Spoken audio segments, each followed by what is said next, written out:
Welcome to part 2 of Integrity Matters by Turnitin. We're continuing the conversation with Dr. Che Adachi of Deakin University. Now, I think you touched a little bit on this, but I want to expand on this further.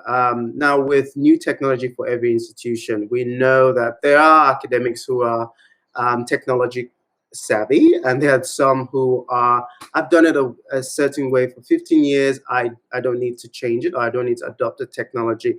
How would you say, from your experience as director, you have been able to manage the resistance to change from academics, educators who are opposed to technology? Interesting you say we've managed the resistance. And I don't know if I see it that way, but I would say embrace and work with the resistance.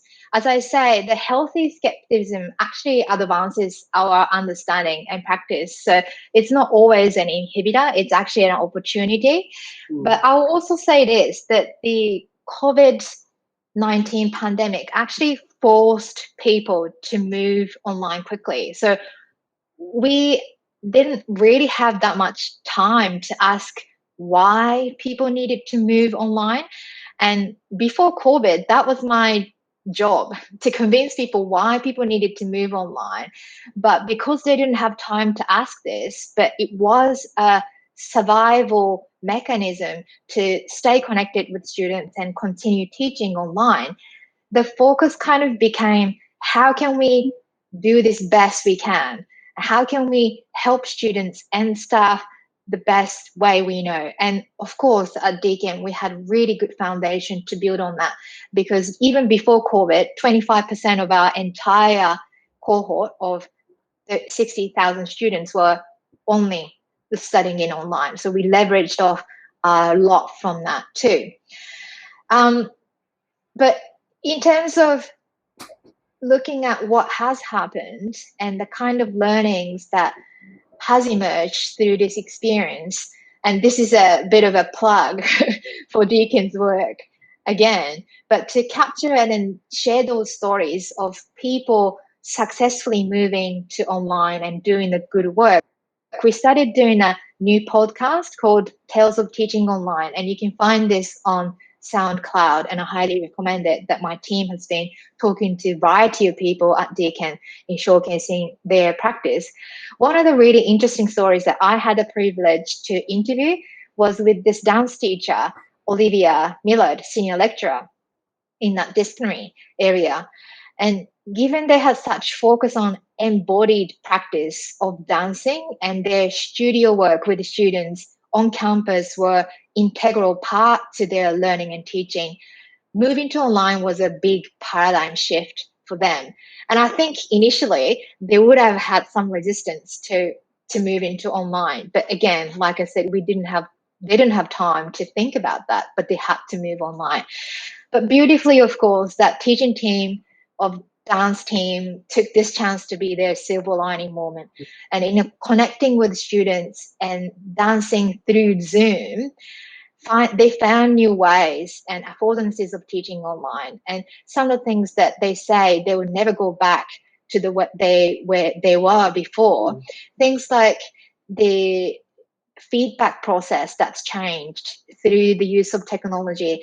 They used to have this big dance exposition or presentation at the end of that unit, and that used to happen always on campus with limited people, with limited amount of people giving feedback live. Now they started doing this online with Zoom. They could have more people, the experts who might not be otherwise able to come to the campus, and then they were able to provide immediate feedback in the chats with audio and with links to resources that students can look beyond after the presentation was done. So, and then they're all recorded because it's on online environment. So they found those kind of new opportunities that they didn't think about before. So again, coming back to the idea of resistance, we should embrace it and talk about it as an opportunity to learn something new, and then work with that sort of tension, if you like.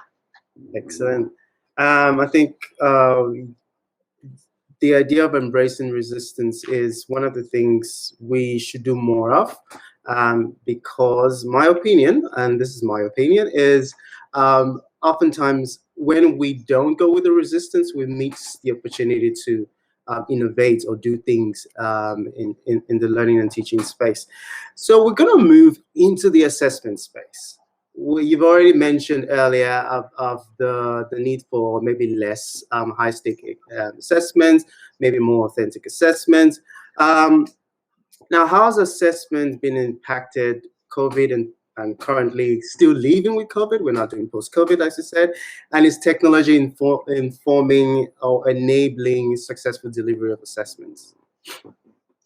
Yeah, really important one on assessment, because we know that assessment drives learning. If you especially take that school of thought of David Bowd and so forth, assessment for learning. And as I said, one of the key areas of learning and teaching activities had to go through that significant thinking around exam, and also in the online space, of course. So this was one of the key challenges that many universities have faced, that idea of our reliance on timed, supervised, in-person exams. So there's a whole range of things that do happen around exam. It's not just pedagogy, it's not just technology, but all the processes and policies and practices around it. And one of the biggest concerns I think people have had in moving to online and online exam was that students are going to cheat because they are now in online.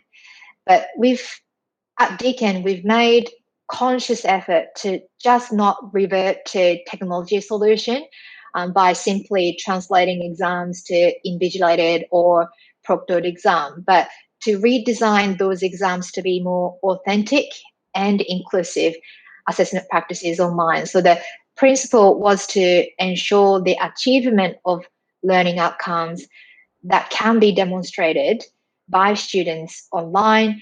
And so a lot of them become open book exams and submitted through our LMS, and some others used a quiz tool by rewriting those exam questions, MCQs, to be more authentic rather than testing memorization of information or rote learning, as you probably heard from a lot of universities.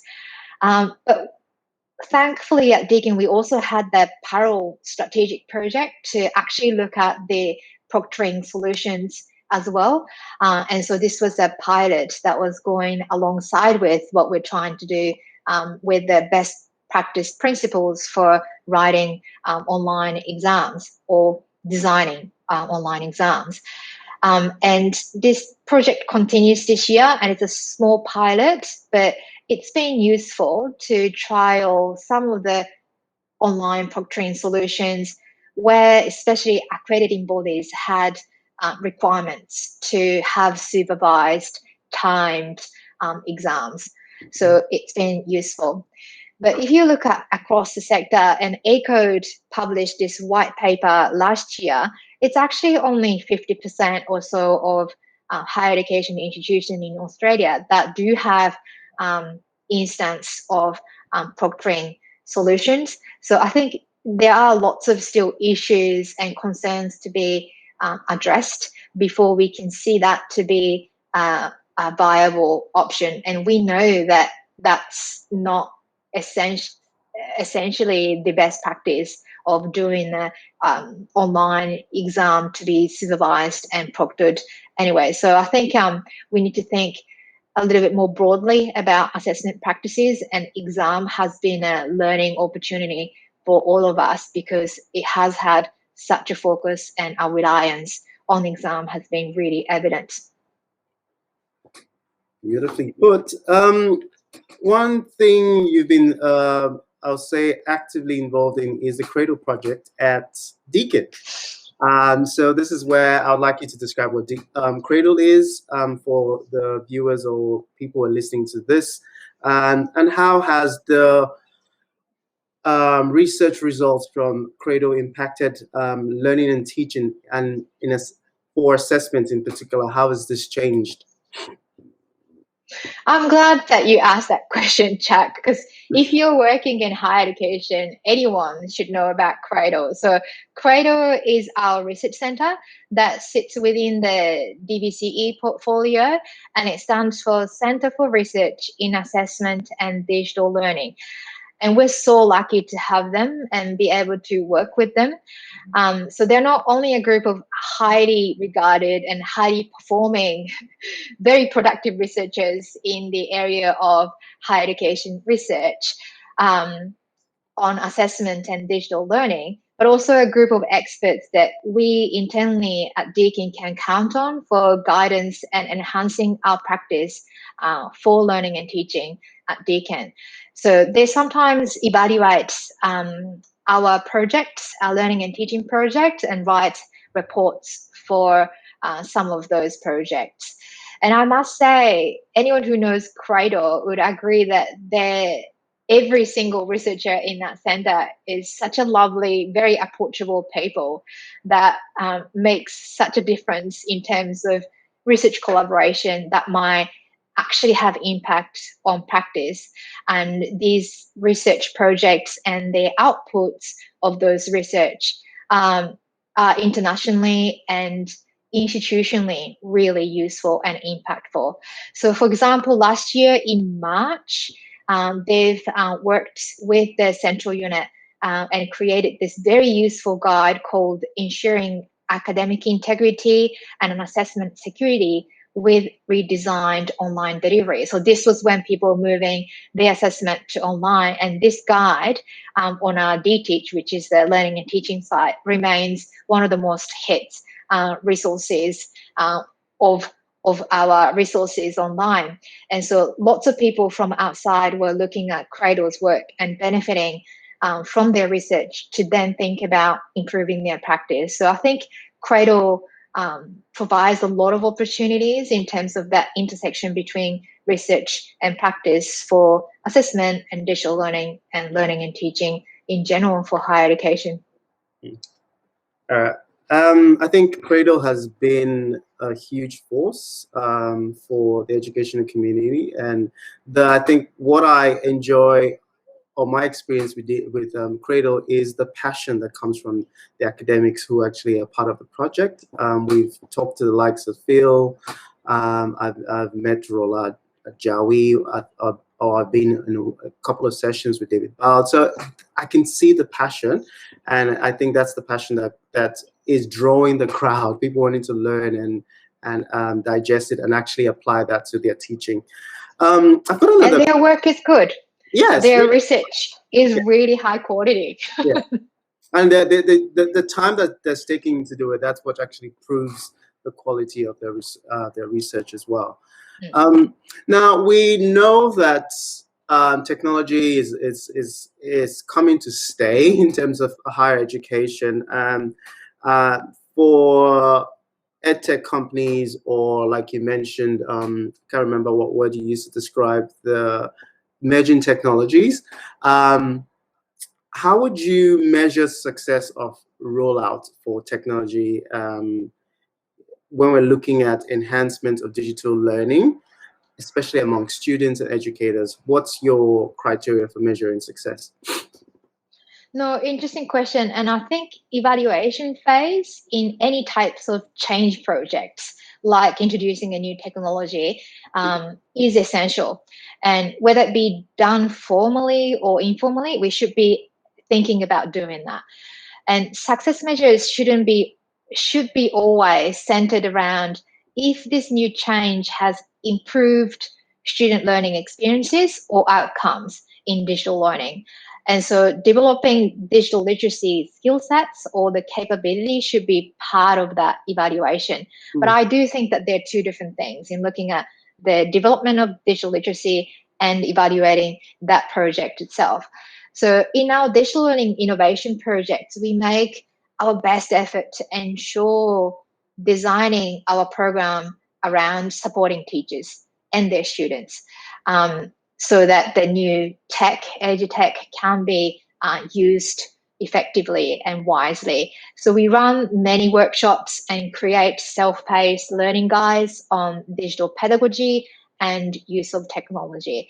But one of the aspects that I briefly mentioned before, and not many teachers think about this, but it's that idea of user experience, and that's actually really important, and not many people talk about this in higher education, I don't think.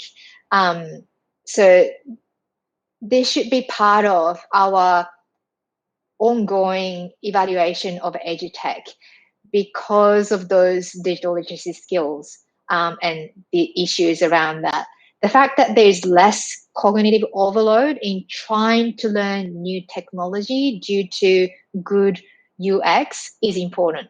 If technology is designed well and users don't need to think hard about learning that technology, but use it to the purpose that was designed for.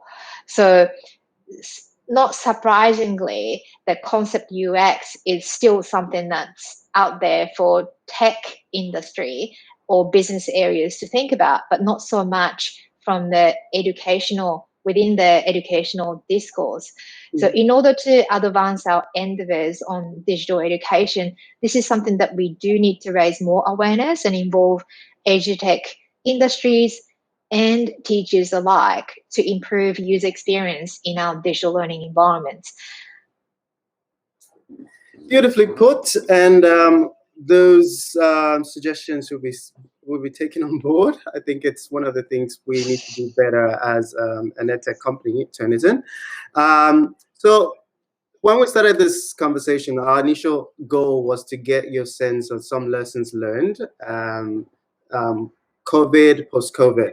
So to wrap up today's session, I just want to end it with this question. What are some lessons learned from the sudden pivot to remote and hybrid learning from your experience? And maybe if you've heard any other things in the grapevine, please share with us as well.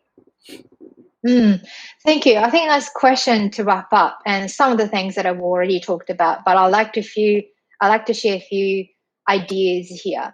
I think firstly and most importantly, we learned that teachers and students are very agile and responsive and very much willing to help each other, especially through COVID, challenging time when people are dealing with, life stuff, dealing with the pandemic and ensuring that them and then their loved ones are safe and healthy, and a lot of struggles have been found. So even through that time, we learned, especially at Deakin, that teachers and students rose to the occasion and continued to connect and learn and teach for each other. And it's been a privilege to work at a place like Deakin, who has got that sort of really good culture. But we also had a lot of foundations before COVID to leverage off and scale up to cater for our 60,000 students. So I think that's one thing that's come out strongly and positively, that the people are capable of moving to online quickly and can do good practice. But now, as I said, the idea of engagement and interaction is really important. And this is something that our students told us that they missed, especially first-year students, for example.